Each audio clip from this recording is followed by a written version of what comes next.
티나 모도티는 소녀 가장이었다. 1896년 이탈리아에서 태어나 12살 때부터 견직물 공장에서 일했다. 가난은 좀처럼 물러설 기미를 보이지 않았다. 미국행을 결심한다. 1913년 16살의 모도티는 증기선을 타고 뉴욕으로 떠났다. 입국 심사장을 통과한 그는 언니와 아버지를 만나기 위해 샌프란시스코로 향한다. 아버지는 샌프란시스코의 리틀 이탈리아에서 기계 수리공으로 일하고 있었다. 언니는 동생에게 자신이 다니는 공장을 소개해준다. 자매는 함께 재봉사로 일했다. 일은 힘들고 보수도 형편없었습니다. 재봉사들은 작업장에 빽빽하게 들어앉아 오랜 시간 일했습니다. 일상은 무미건조했다. 모도티는 재봉틀 앞에서 평생을 보내고 싶지 않았다.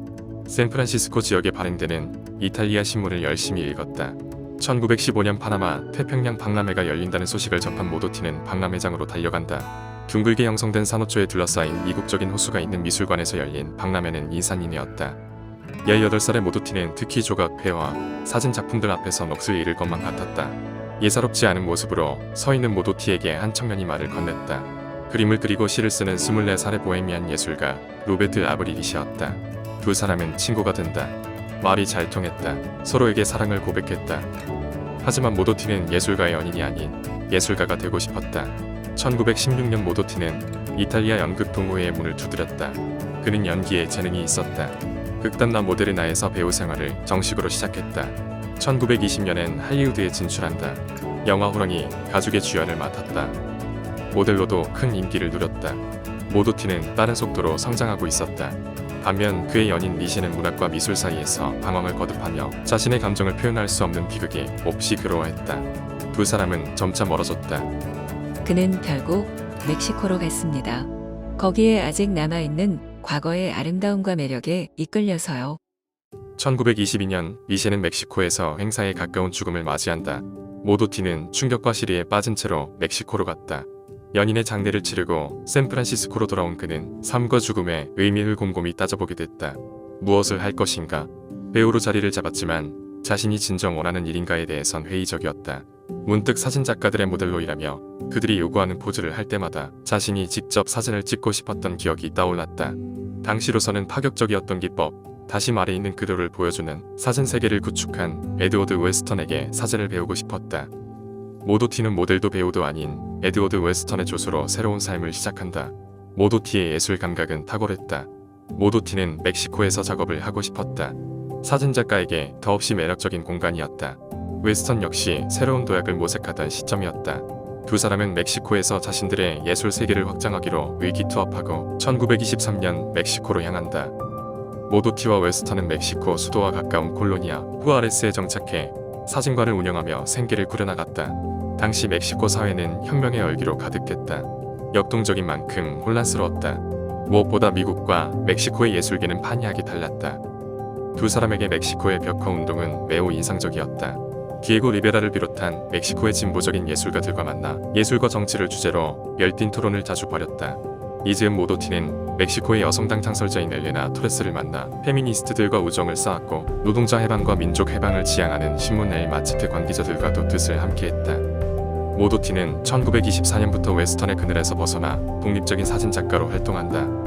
멕시코는 제게 이탈리아를 떠올리게 합니다.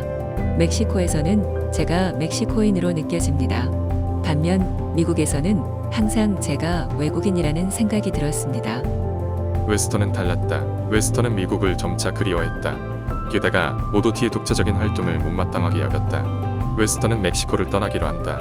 1924년 12월 두 사람은 결별한다. 그러나 헤어지는 순간에도 서로를 존중했다. 웨스턴은 다음과 같은 말로 모도티의 성장을 기뻐했다. 티나의 작품은 제 작품에 비해 전혀 뒤떨어지지 않습니다. 티나의 작품은 그녀 자신의 표현입니다. 모도티는 웨스턴 전시회의 방명록에 과거의 당신의 도제였고 지금과 마찬가지로 어쩌면 미래에도 당신의 도제일지 모를 티나 모도티, 멕시코 1924년이라고 쓰며 예의를 갖췄다. 웨스턴이 미국으로 떠나자 모도티는 한동안 미친 듯 사진에만 매달렸다. 모도티는 자신만의 예술 세계를 구현할 준비를 마쳤다. 모도티는 월간지 멕시코 풍속 1926년 8, 9, 5호에 노동자 행렬을 발표한다. 지붕 꼭대기에서 열을 지어 행진하는 농부들과 그들이 쓴 커다란 밀짚 모자를 담은 사진이었다. 멕시코의 노동자 해방운동을 사진과 결합시키려고 한 그의 시도에 독자들은 환호했다. 무엇보다 사람들이 움직이고 있는 느낌과 농부들의 모자에 비친 햇살 무늬를 한 장의 사진에 담았다는 점이 멕시코 사회의 긍정적 충격으로 받아들여졌다. 이듬해 모도티는 멕시코 풍속의 수석 사진작가가 된다. 동시에 사회적인 일에 점점 더 열정적으로 뛰어들었다. 그는 자신의 집을 정치 망명자들의 모임 장소로 제공했다. 전 세계 양심수를 돕기 위한 후원단체 운영에도 적극적으로 나섰다. 1927년 말 그는 멕시코 공산당원이 된다. 멕시코의 진보적 지식인들을 부지런히 찾아다니며 예술과 혁명을 결합시킬 수 있는 방법을 진지하게 모색했다. 그녀는 아주 지적이었고 자신을 표현하는 데 능숙했습니다. 대단히 명석했던 그녀는 외향적이고 자신에 대한 확신에 차 있었습니다.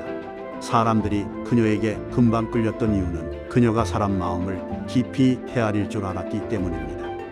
특히 모도티와 프리다 칼로는 아주 가까운 친구가 된다. 하지만 모도티는 멕시코에서 매우 위험한 여자로 인식되었다. 결혼 제도를 거부하고 당당하게 사랑하며 거침없이 혁명을 외치는 이탈리아 출신의 이방인을 쫓아내고 싶어하는 사람들이 많았다. 노동자들이 읽고 쓰고 말하고 연대할 때, 여성이 자기 자신을 표현할 때 세상은 반드시 달라질 것이라고 확신하며 멕시코 노동자들과 여성들의 삶을 기록하는 사진작가의 사상을 억압하고자 했다. 1929년 1월 모도티는 멕시코에서 망명 중이던 쿠바 혁명가 훌리오 안토니오 멜라의 암살 사건 용의자로 몰려 닷새 동안 조사를 받는다. 멕시코 언론은 지정 살인 사건으로 몰아갔고 판사들은 모도티의 사생활을 캐물었다. 무죄로 석방된 그는 더욱 강해졌다. 새로운 작품 세계를 개척한다. 정지된 것보다는 살아 움직이는 삶의 활기를 사진으로 표현하고자 한다. 완벽한 스냅 사진을 추구했다.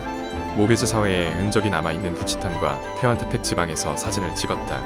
자신이 멕시코에서 언제든지 추방될 수 있다는 사실을 잘 알고 있었던 모도티는 더 무섭게 사진에 몰입했다. 하지만 그에게 또 정치적 탄압이 가해진다.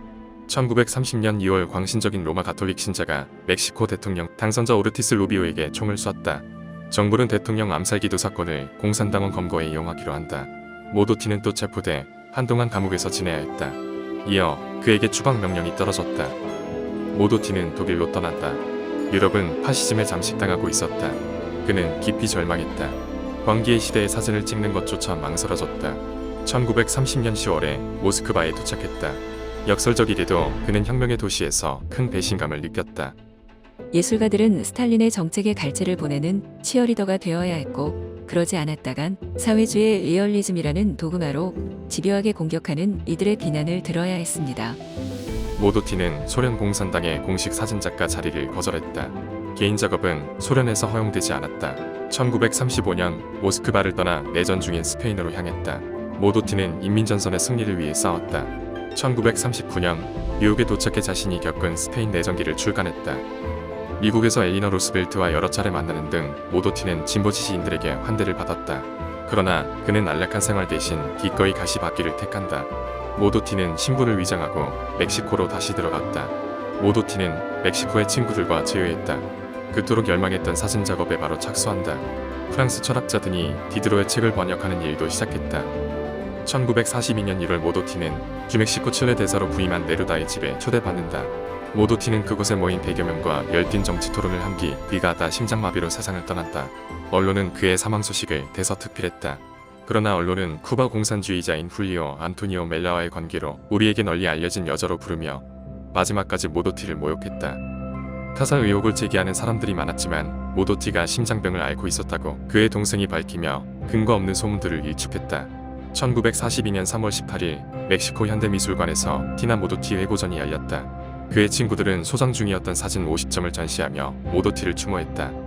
45년의 생애 동안 티나 모도티는 재봉사, 배우, 모델, 사진작가, 번역가, 연설가, 정치인으로 변신에 변신을 거듭하며 살았다. 시간이 지날수록 그는 더욱 높은 평가를 받을 것이다. 모험을 두려워하지 않았던 모도티의 용기를 예찬한다.